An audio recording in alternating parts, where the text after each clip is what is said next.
Hello guys, আজকে আমরা গিয়েছিলাম কাদশোল শিব মন্দির উতরি নিতে।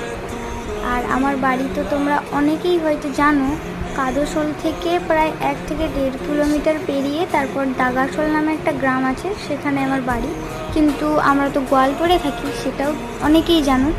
আমি, আমার ভাই আর বাবা গিয়েছিলাম।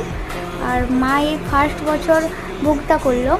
আর আমার মা গোয়ালতোড়ে উতরি নিয়েছিল আর এখানে মানে কাদশোল শিব মন্দিরে সব নিয়মগুলো করেছিল। আর গোয়ালতোড়ে করার একটাই কারণ মায়ের একটা মানসিক ছিল, সেই জন্য। তারপর আমরা সবাই উঠে নেওয়ার পরে সব জায়গায় প্রণাম করে নিয়ে তারপর আমরা আবার গোয়ালতোড় চলে এসেছিলাম, মানে যাওয়া আর আসা। এই দেখো আমার মায়ের উতরিটা সাদা উতরি, কারণ মা গোয়ালতোড়ে উতরি নিয়েছিল, সেই জন্য। তারপর মা বাবা ওইদিকে ফোন দেখছিল, ফোনে বই দেখছিল, আর এর তো গেম খেলা ছাড়া আর কাজ নেই। এর যেহেতু ফল ছাড়া আর কিছু খেতে নেই, সেই জন্য আমরা তারপর গিয়েছিলাম ফল দোকানে ফল কিনতে। ফল কেনার পরে আবার আমরা কাদশোল গিয়েছিলাম। এখন আমরা যাচ্ছি সূর্য পূজা করতে, মানে চানও করবো আমরা, তারপর সূর্য পূজা। এই যে চলে এসেছি। পূজা করার সময় ভিডিও করার মতন কেউ থাকেনি, তাই এই ক্লিপটা দিতে পারিনি।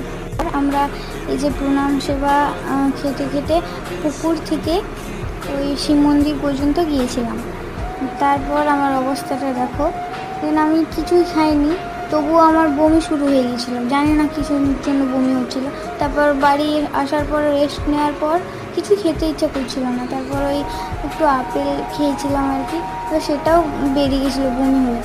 তারপর আমরা হব্বিষ্যি করছিলাম, মানে দুটোকে পুড়িয়ে এমনি রাখতে হয়, আর একটা হাঁড়িতে চাল আর আলু রান্না হয়েছিল।